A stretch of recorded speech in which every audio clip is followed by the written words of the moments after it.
भारत में लॉकडाउन का सबसे ज़्यादा असर अगर किसी पे पड़ा है तो वो है प्रवासी मजदूर। ये प्रवासी मजदूर पैदल पैदल तपती तपती धूप में अपने बच्चों को लेकर अपने गांव की ओर चल रहे हैं। ये मंजर साल 1947 की याद दिलाता है, जब देश का बंटवारा हुआ था और लोग अपने अपने देश में जाने के लिए ऐसे ही पैदल पैदल निकल पड़े थे। वो दौर भले ही अलग हो, लेकिन मंजर वही है। आइए देखते हैं मजदूरों की व्यथा बताने वाली 20-24 तास की ग्राउंड रिपोर्ट। जहां एक और दुनिया अपने रंग में रंगी थी, वहीं दूसरी ओर चाइना कोरोना की लड़ाई लड़ रहा था। जनवरी महीने में चाइना का वुहान शहर कोरोना से प्रभावित हो गया था। वो अपने लोगों को बचाने की जद्दोजहद कर रहा था और बाकी देश चाइना के त्रासदी पर विश्लेषण कर रहे थे। लेकिन शायद ही किसी ने सोचा होगा कि ये वायरस उनके देश को भी प्रभावित कर सकता है। ऐसा ही शायद भारत के साथ हुआ था। हम अमेरिकी राष्ट्रपति की खातिरदारी में लाखों करोड़ों खर्च करने में लगे थे और देश में कोरोना दबे पांव चले आया। जब इस बिन बुलाई इंटरनेशनल खतरे ने देश में पांव पसारना शुरू किया, तब देश की यंत्रणा जागी और निर्णय लिया कि कोरोना से बचने के लिए हमें लॉकडाउन का सहारा लेना पड़ेगा।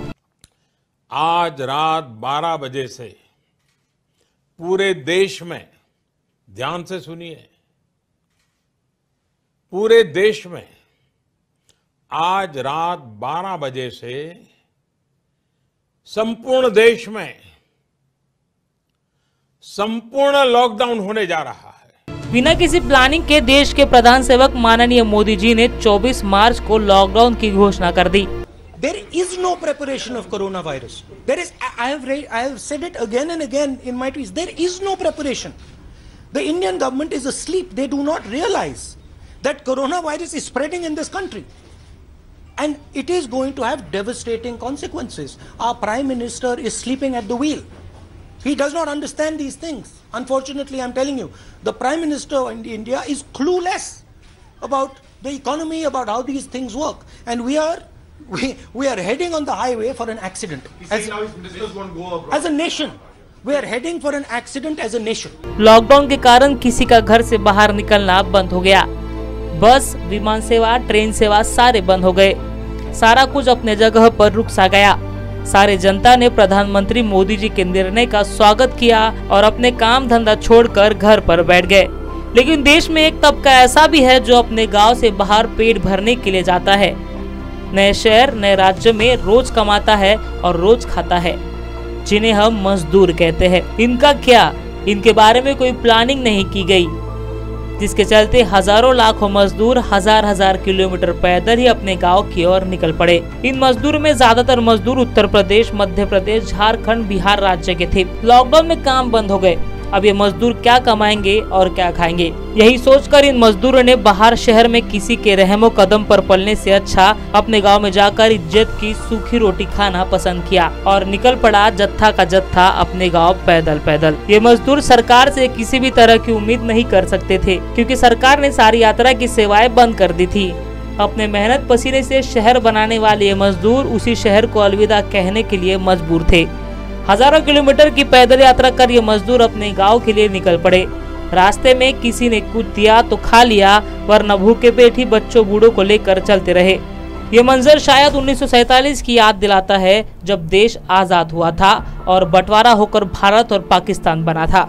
तब भी पाकिस्तान से लोग पैदल पैदल भारत की ओर आ रहे थे और भारत से कुछ लोग पाकिस्तान की तरफ जा रहे थे। तब भी लोगों को देश की सीमा पर रोका गया था। आज भी लोगों को राज्य और जिलों की सीमा पर रोका जा रहा है।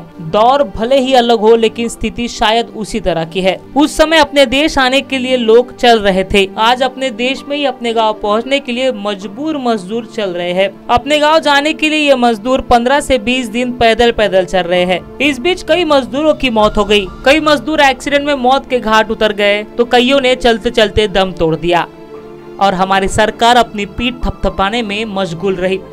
20 लाख करोड़ का पैकेज कोरोना की लड़ाई के लिए दिया गया, लेकिन इन मजदूर लोगों को इस पैकेज से क्या मिला? सवाल यहाँ खड़ा होता है।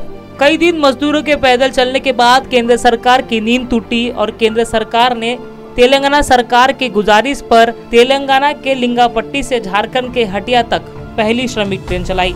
श्रमिक ट्रेन चलाने से मजदूरों को थोड़ा सहारा जरूर मिला, लेकिन एक गिनती की ट्रेनें चलाने से मजदूरों की समस्या कम नहीं हुई।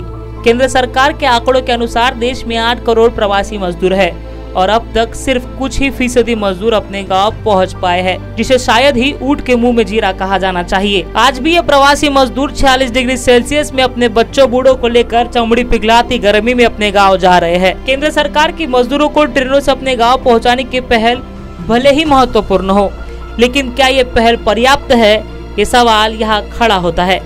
आज भी प्रवासी मजदूर गर्मी में पैदल जाने के लिए मजबूर है, इसका जिम्मेदार कौन? ये सवाल हम आप पर छोड़ते हैं। आप ही निर्णय लीजिए कि राज्य सरकार हो या केंद्र सरकार प्रवासी मजदूरों के लिए कर रही है, क्या वो पर्याप्त है? 24 तास के लिए रितेश बोरकर और अमित वांद्रे की रिपोर्ट।